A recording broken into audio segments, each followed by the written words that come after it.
Yeah! Woohoo! Ooh, indeed. The UFC returning to the world's most famous Apex in about 28 minutes and change. And there you see the two men in the main event. And as you can see, even Manel, Kape and Almabayev don't even look all that excited for this card. But I think it's all in all going to be an entertaining day of fights. I don't think this will be an awful card in execution, but just remember, even if you don't like this card, one, you don't have to watch it. There's lots of things you can do. You can follow along with MMAfighting.com. But if you do watch it, just realize when it's over, we are officially into UFC 313 fight week, and we try to find positives and everything. But thank you for joining us for the People's Pre-Fight Show. I am Mike Heck, and joining me, the chair swinging fool himself, sleeves optional, the one and only Casey Leydon. How many chair spins do we get today?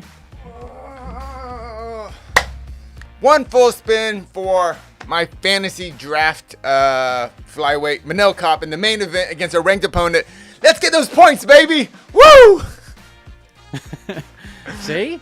You can always find reasons to get excited for these fight cards. So. I was so not excited about the fantasy draft. I tried to back out of that fantasy draft like the morning of. I was like, you know what, Jed, I got too much stuff to do. And Jed's like, you got to get in. You got to stay in. Like, okay. And now I'm hooked. Aren't you glad you did? I know. Yeah. You'll be in every one from now on. So, yeah, you have somebody going today. I think you must be the only one that has somebody, right? We had somebody. Oh. Guy was supposed to have Carolina. Who was he supposed to have? Carolina. Yep. Oof. He's had a tough go. He's had a tough go. He had Shafkat, who is not fighting Bilal Muhammad for the belt. He's got to watch Jack Della Maddalena fight for the belt. Tough scenes. Just tough scenes overall. So, all right. Bring your questions. We'll have answers. My microphone is fixed, so you don't have any weird sounds in the background. We are good to go. Let's party. All right, it's party. Casey and Mike both look happy and healthy. Thank you. Yeah. I am about as healthy as I can be. I played 18 holes of golf with my son today, and I got to tell you, man, seasonal allergies and me, we don't go hand in hand. So I don't know what just happened there, but yeah, my allergies are murdering me. What? Oh, sorry, my headphones were going all stupid for a while, but I can hear you now. Sorry. Okay. Yeah, so I'm as healthy as can be despite my face being completely numb and stuffed up. Yeah, I'm pretty happy. I'm feeling healthy. Esther right now, she's in New York at the I guess on the way to the Barclays Center right now. She's shooting the tank fight tonight, so I had to feed myself and take care of myself like a regular adult this week. That was tough. But I feel good. I just got back from some training. I punched myself in the face trying to get out of a choke. That kind of hurt my lip, but I was like, I gotta get out of this choke, and I just whacked myself. Good times. Another day at the office. Yeah, another day at the office, but feel good. Thank you, Dana Blanco. Super chats. What we got here? Super chat. Oh yeah, here we go. RS40. How high is Rivovic's ceiling at lightweight? What do you think, Casey?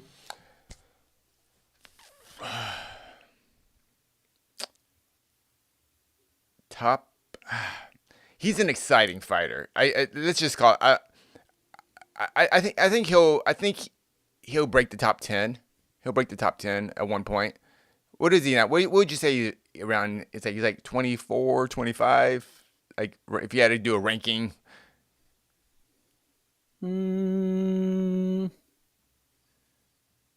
He's in that range. I'd say 20. In the UFC, I know it's tough. Yeah, it's kind of. I actually rank like a lot of my guys like in the top 30. 3-1, 14-1. Where's my doc? Where is my doc? I don't really remember his loss. Was that like a short notice fight in 2023, or anything against Loki? Rod was that? I can't say his last name. I don't even remember his debut fight in the UFC, to be honest. I have him at 25 now. And I have Nasrat Haqparast at 27, so this is good matchmaking. it's a good matchmaking for Riviovic coming off a fight of the year type of fight, like to face someone kind of behind him in the rankings, and he's not even I like don't know how much further he is behind though. Like Hackbrass has won 4 in a row. Like he's quietly got a 4-fight win streak. His losses since 2020 are to Dan Hooker, which is pretty defensible, and King Green. Yeah. That's it. He beat Munoz, Garcia, John McDessie, Landon Quinones, Jamie Malarkey, knocked him out in less than 2 minutes, and then beat Jared Gordon in his last fight. So I actually thought he lost that fight to Jared Gordon, if memory serves me correctly. So, I mean, dude's on a 4-fight win streak. His win streak's longer than Rivovic's right now. So I think it's fine. I kind of expected something like this. I think you got to give him one more test because Zellhuber's really good. And he's one of the guys that you look at as the future of this division, but he is still a little green. Me and Eric Nixick talk about Zellhuber a lot. And he's just like, Zellhuber is a Lamborghini. And you get one and you've never driven one before. You have to like learn how to drive it. You have to learn how to like keep it in control. You have to learn how to push it when it needs to be pushed, slow it down when it needs to be slowed down. And that's how he looks at Zellhuber when he trains him and prepares him for fights. Like he's got all the tools, but he's just green as grass and still learning the game. So it was a great win, great fight. Zellhuber's going to be a guy to watch for a really long time, but so is Riviovic, man. Dude is such a freaking dog, and he's not even 30. Or that's Hackbrass. He's still he's 28. He's younger. Yeah, 28.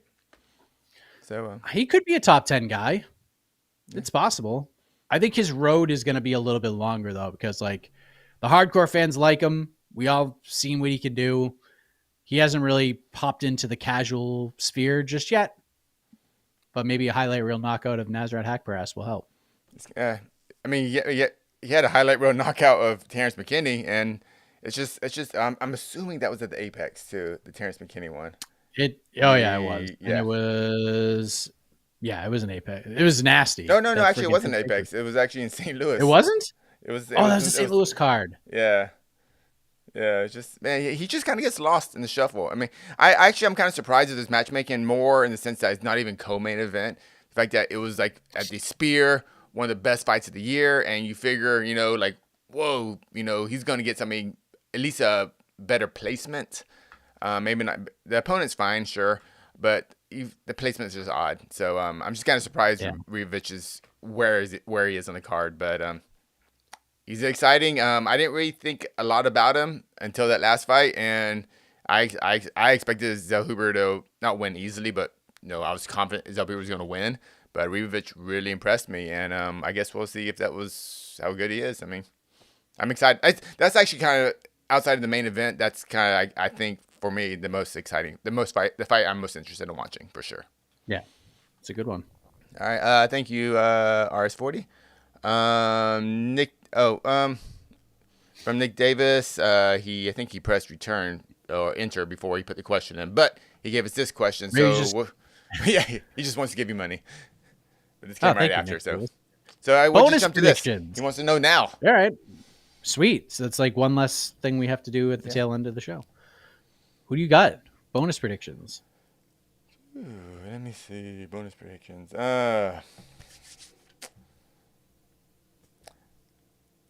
Bonus for performance, because ranked opponent, main event, and a bonus, Manel Kape in the main event. See, that's the problem with this fantasy thing. Like all my predictions are totally biased now. That's why. But if Manel Kape does win, there's a good chance he will get. If he gets a finish, there's a good chance he will get a bonus because that's just how Manel Kape fights. I expect Riviovic to get a performance bonus, and fight of the night will go to.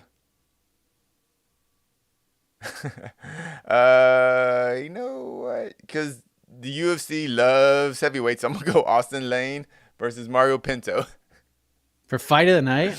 Oh yeah, they're gonna slug it out. They're gonna slug it out. It will be no one round finish. They're gonna slug it out for 15 minutes. I'm praying. Man, this is tough. I'll go Mario Pinto performance bonus. I'll go Cody Brundage performance I bonus. figure, yeah. Fight of the night, I'm going Chepe Mariscal versus Ricardo Ramos. It's a good chance for that one for sure. Yeah. What is? I don't like asking these questions, but I want to anyway. What is the least likely fight to get fight of the night? Andrew Lee versus JJ Aldrich. All right. I was gonna go. Well, go I mean, technically, yeah. That there's a real chance that you're correct about that. There is one fight that cannot get fight of the night. That is the Lucas Almeida Danny Silva fight because Almeida missed weight. So okay. Thank you, Nick Davis. All right. What else we got here? Oh, we got a lot of super chats flew in right now. let's go. Last day, I've seen Power Slap cards more stacked than this fight night. I'm going to watch WWE Elimination Chamber. I'm going to have that shit on in the background too. Can't lie to the world. It's going to be a good one. All right, Power Slap. What's a stacked Power Slap card? What is that? That seems like an oxymoron. I don't know. Yeah, I don't know that. I truly don't know. It's just the same thing. You know what I mean? Thing, like there's no different. There's nothing different. And I've talked to people who've gone to Power Slap events and they're just like, yeah, you go to the Power Slap events, not for the slaps. You go to just see who's there. Because you just get a random bunch of like celebs that just show up and like get in there and like a bunch of weirdness goes on. I don't know. And then they sit through an event and they're just like, it is like a PFL card. Because like dudes are getting slapped, but if there's no knockouts, like that shit just drags forever and ever.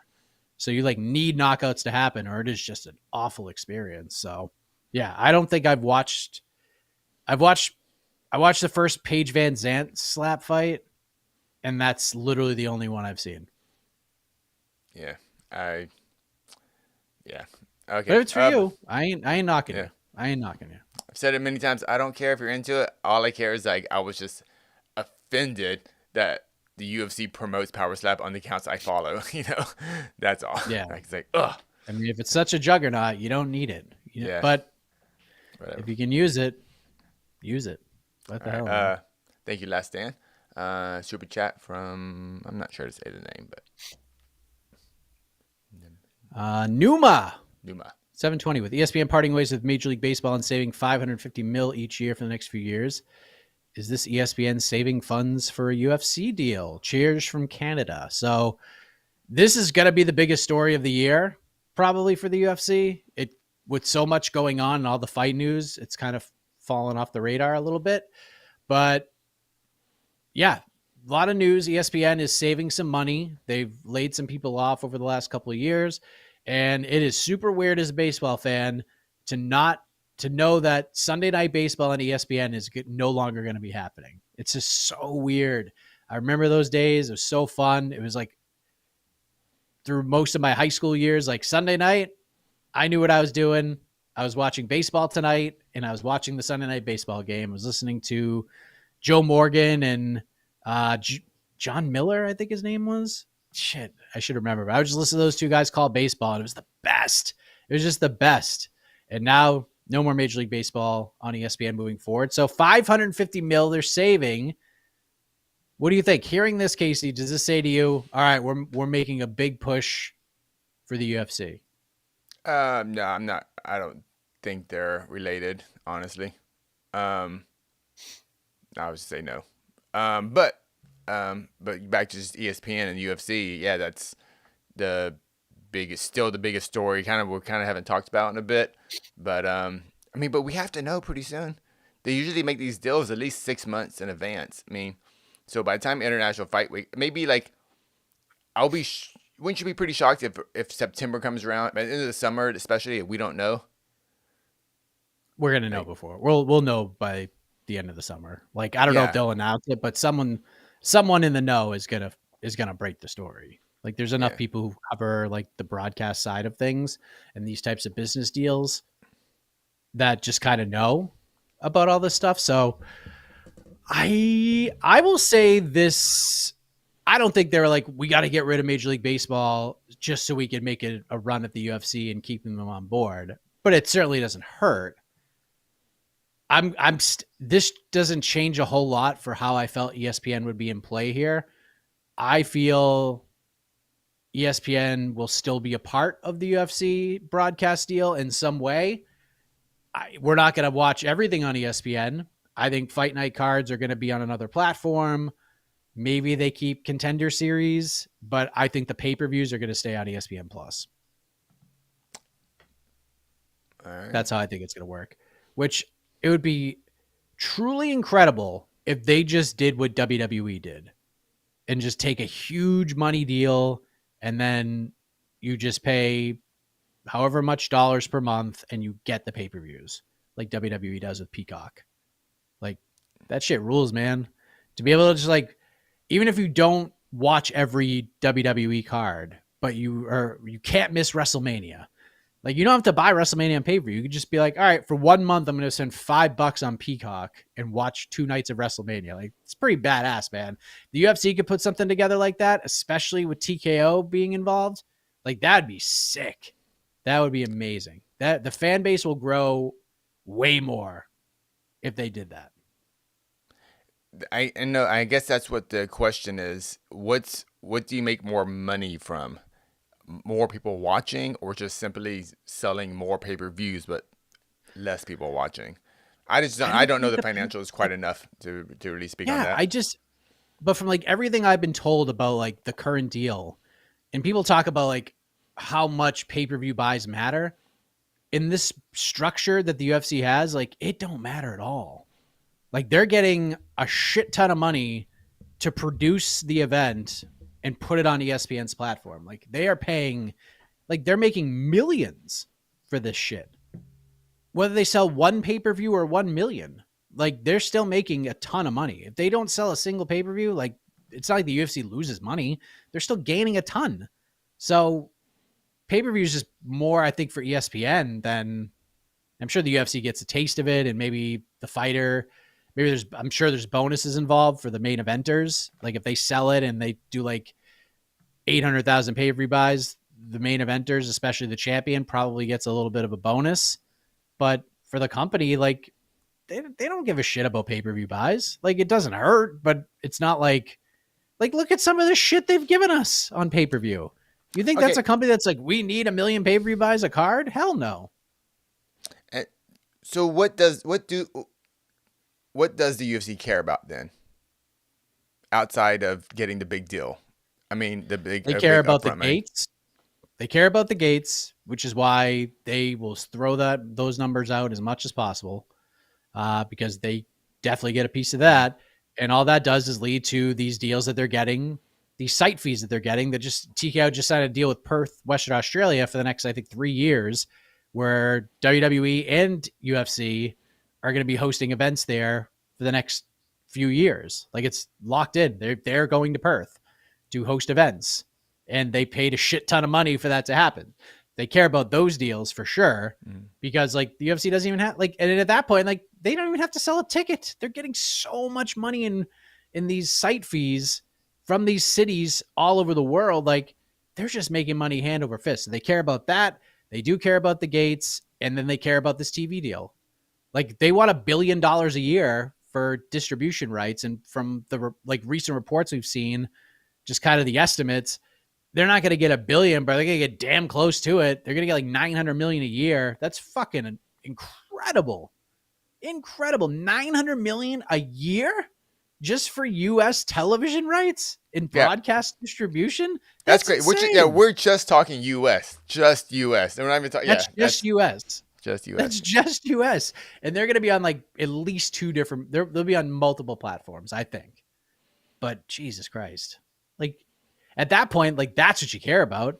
It's gravy at that point. Like you are just playing with house money for however long this deal is, if that's the deal you get.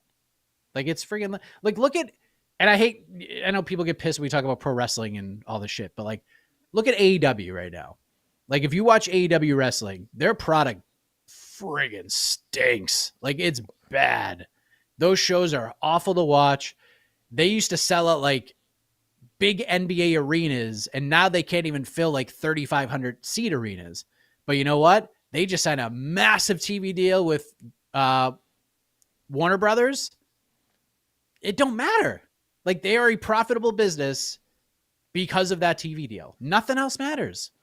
Everything's just cherry on top of the sundae. Like, they are a profitable entity because they signed that TV deal with Warner Brothers. That's crazy. Like, that's where all the money is now. And UFC's been way ahead of that shit.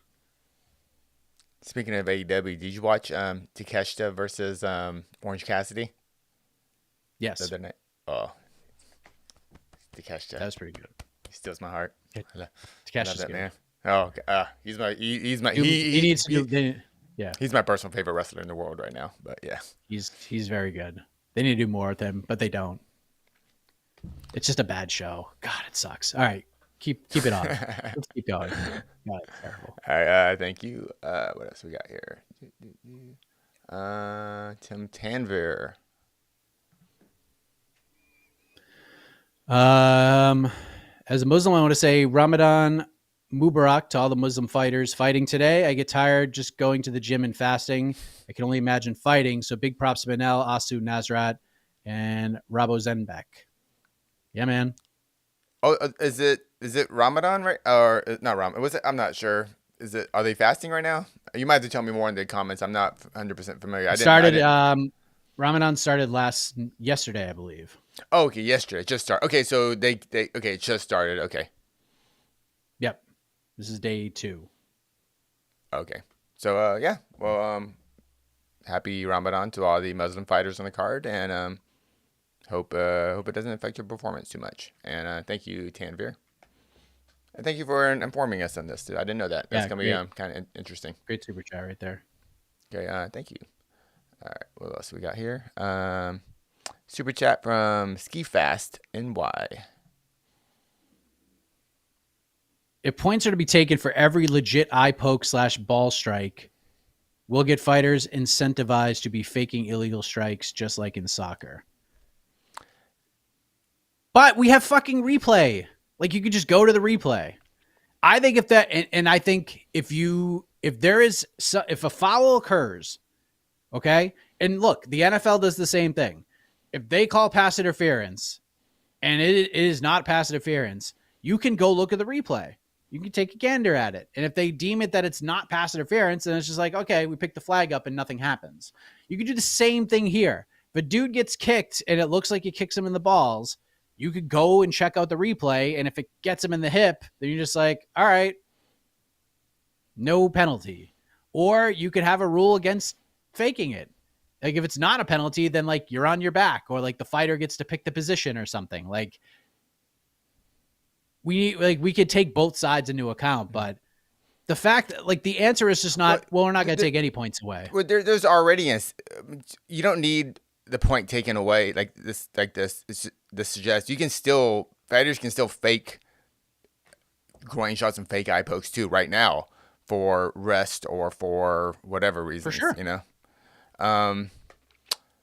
But if referees come together, let's just say like we get a press conference with all the referees in the Nevada Athletic Commission. They're just like, all right, every foul is going to be a point now. Like, you can't just do that. You have to be like, for that reason, because as Jed and I have been saying for 5 years now, every fighter should just cheat because there are no repercussions. And that would include faking it if there's no rule where we would go to replay for every foul. And I think you should.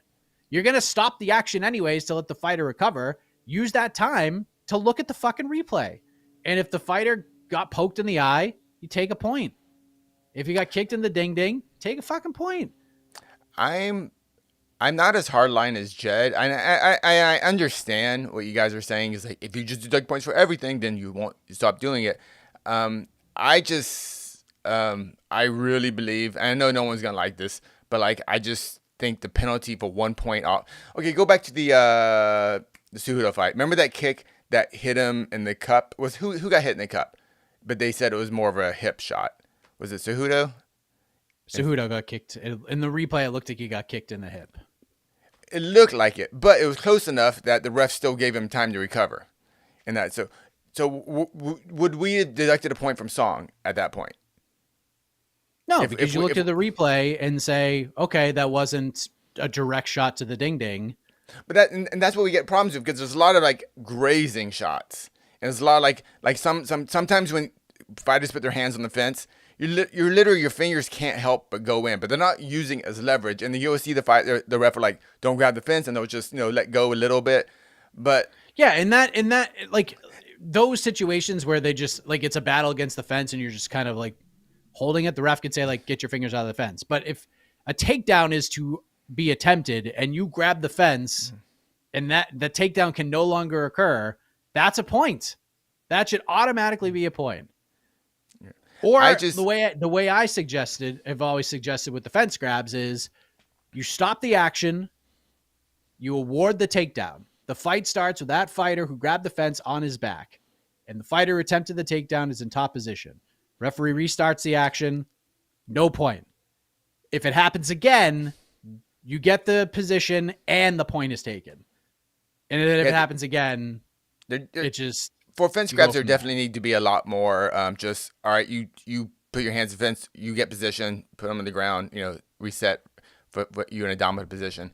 I really feel that kind of like in basketball, like for a foul, there's basically 3 levels of fouls: a regular foul, a flagrant foul, and then a straight up you're ejected. That was just, what is that foul? Yeah. Yeah. That's like a flagrant. A double flagrant or whatever. You just get ejected. I kind of wish we had something like that in MMA, because a slight eye poke, that'd be like, oh, that was a little eye poke, give me 2 seconds, versus what Song did to Cejudo, which is an egregious eye poke. Like, I hate how that's the same penalty. And this goes back to the problem with the 10-point must system, how we argue this all the time, but like, that's a 10-9 round and that's a 10-9 round. Like, those are so different. And I feel like we're going to run into that big problem if we just deduct points for everything. But I also see the point where you guys are saying, well, if you deduct for everything, then no one would do just anything like that. But it's a complicated issue. Yeah, and I honestly, I don't think it's this simple. It's just, all right, we'll have rounds or 8-3 round. I don't know. It's just, we have just weird rounds. Yeah, and I'm not even saying like the point I made with the fence grabs. Like, I've never said like it should be an automatic point for a fence grab, but there should be some sort of punishment that affects the fighter who committed the foul. Even if you don't want to take a point, like, there should be an advantage to the fighter who suffered the penalty in some way, shape, or form. So Cejudo gets poked in the eye with 2 goddamn fingers, whether it's accidental or not. That's a bad eye poke. At that point, the referee, if we're not taking points immediately, referee should go to Henry Cejudo and say to him, where do you want this fight right now? Do you want it standing or do you want it on the ground? Like, how do you want to do this? And the fighter should have that option. Like, there should be some sort of repercussion for the offending fighter. And if you don't want to take a point, we got to find creative ways in order for that to work. Because what did Song Yadong do? What did Song Yadong do the second the action restarted? Came out like this. Like he was Freddy friggin' Krueger with his fingers sticking out right in Henry's face. Like, and then a point still doesn't get taken. Like, you got to do something. And if it's not a point, and I'm not saying like it has to be a point, let's just be creative and do a little something. That's all. Isn't it kind of funny that this all came back again after the whole, let's bring back the old gloves, which we got rid of because of eye pokes. It's just, yep. I don't know. It's just, what a dumb sport. I still think so much problems come back to the 10-9 scoring system and the fact that every penalty is the same, And the pay structure. And the pay structure. And the pay structure. You're 100% correct. I actually forgot about the pay structure. And I'm not even saying. And look, there are people who are like, "Oh, they fucking hate the UFC, but they don't talk shit about any other promotion," which is absolutely not true. Ask GFL how we feel about them. Ask PFL how we feel about them. We like the UFC. We talk so much shit about PFL and all the FLs out there.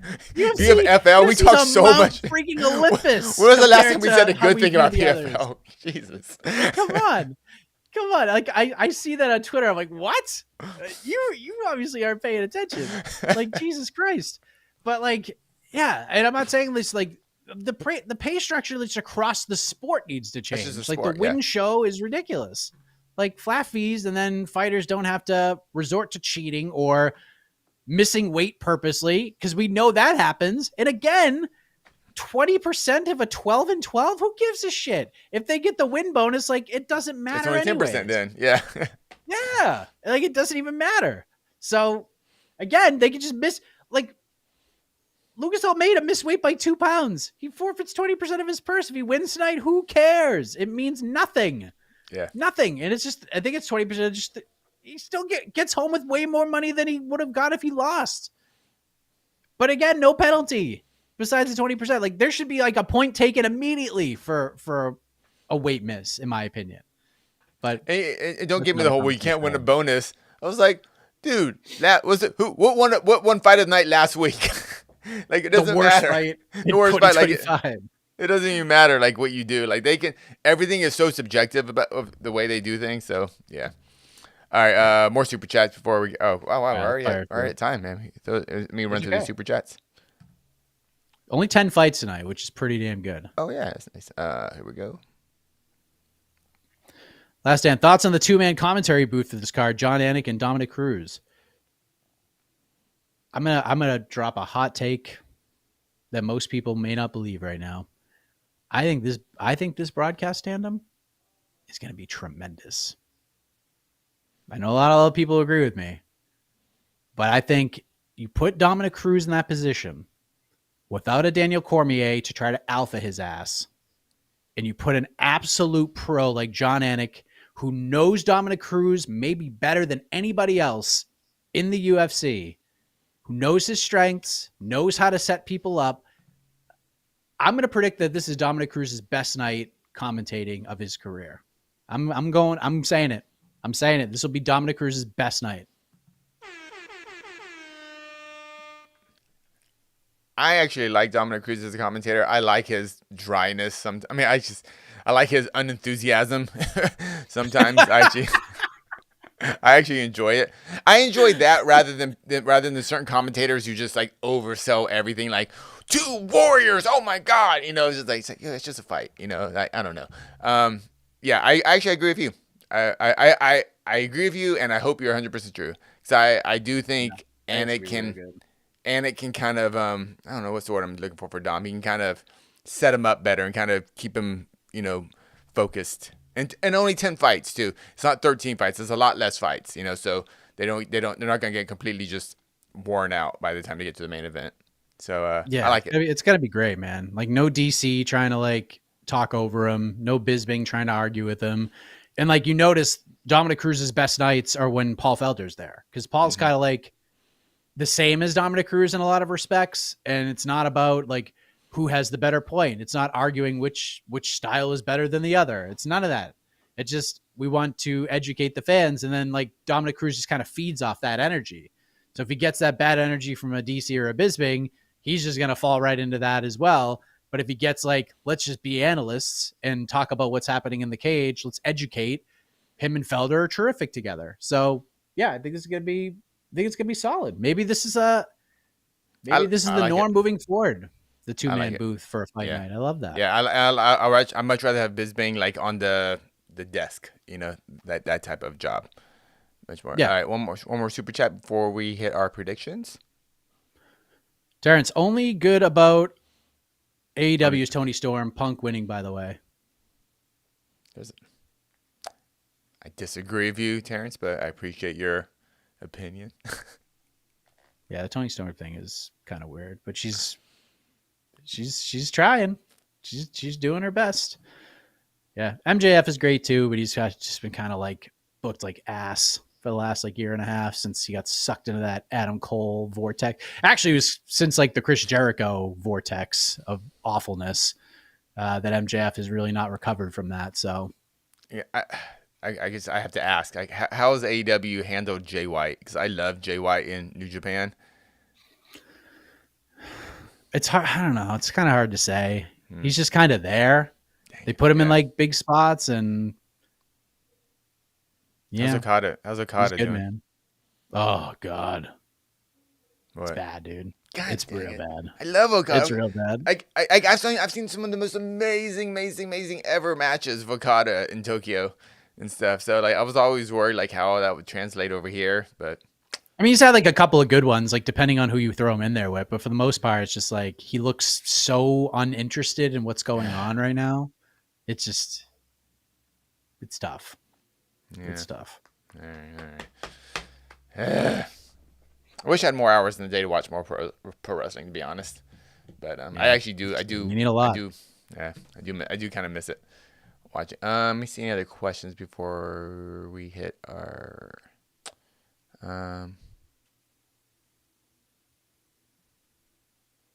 Let me see anything else. Sorry, real quick.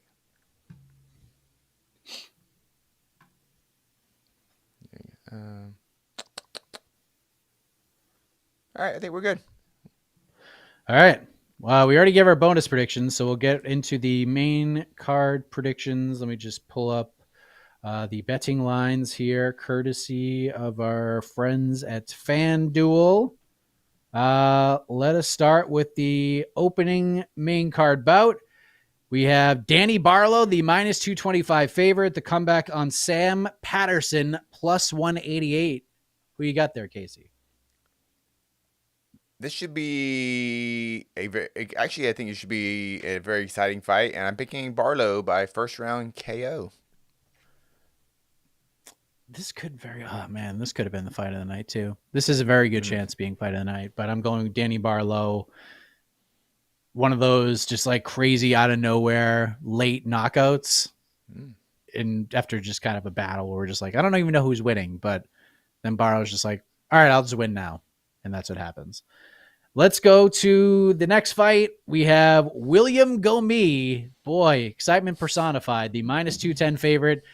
Taking on Haider Emil, who truly has been excitement personified. Comes back at plus 176.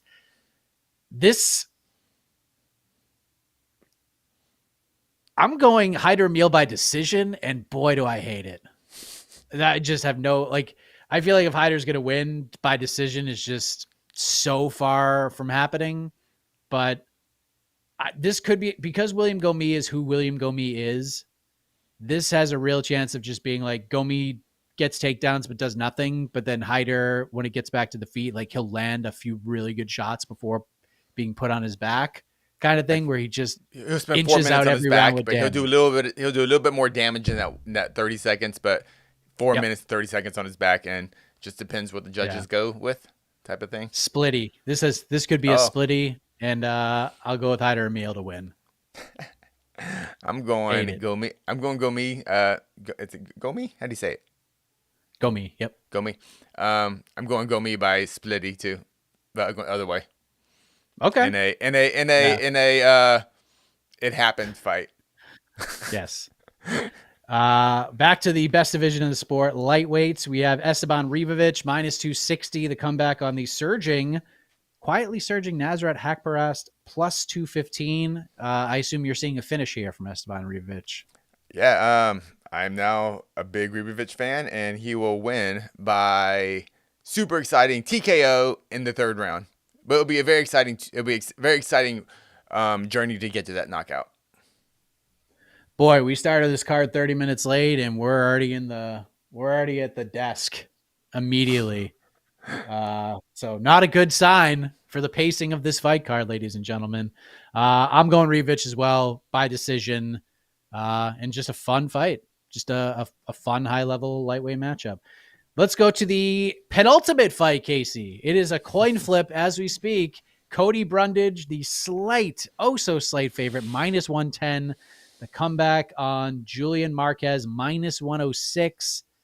I'm going Cody Brundage, submission round 2 in a fight that is way more fun than people are going to give it credit for being on paper. This fight was clearly put in this position because the matchmakers thought it would be fun, and it should be just a sloppy kind of wrestler type of knockout type of fight. But I'm going Mr. Negative, going Cody Brundage in a horrible 30-27 decision. Oh, how dare you. Let's go to the main event. Casey's fantasy team flyweight, Manel Kape, the minus 215 favorite. The comeback on Asu Almabayev, plus 180. Casey, what is Manel Kape going to do? What is he going to do? A drop kick to the face? Something we've never seen before to get all the points? It'll be a tepid first round. But it's 25 minutes, people. It's 25 minutes, so and people are gonna be complaining online, like, But he will start slowly picking apart Asu, and in the 4th round, he will get a spectacular knockout, and he will earn his title shot. This fight's not going to be all that thrilling. I'm sorry. It's just not. It's just not. And you put all your excitement into Brendan's fight. Yeah, that's going to leave us like, okay, this main event's going to slap. And then we're going to be like, okay, Almabayev just tackled him a whole bunch. And that's the fight. So 25 minutes of that? I think we're going to get it, man. Oh, you jerk. Well, we'll see. I mean, it's flyweights. It's going to be high level. They're going to move very quickly. But Almabayev's really good, man. All he does is win. He's won 17 in a row. And I think you just kind of tackle Manel Kape to victory. It is a small apex cage, so it will be to his benefit too. If it was a bigger cage, Kape have a little more room to get out, but I hate you, Mike. I hate you. Sorry. No points for you. Hit the music. Right. Well, you get some points for the main event, right. So. All right. Still no fights.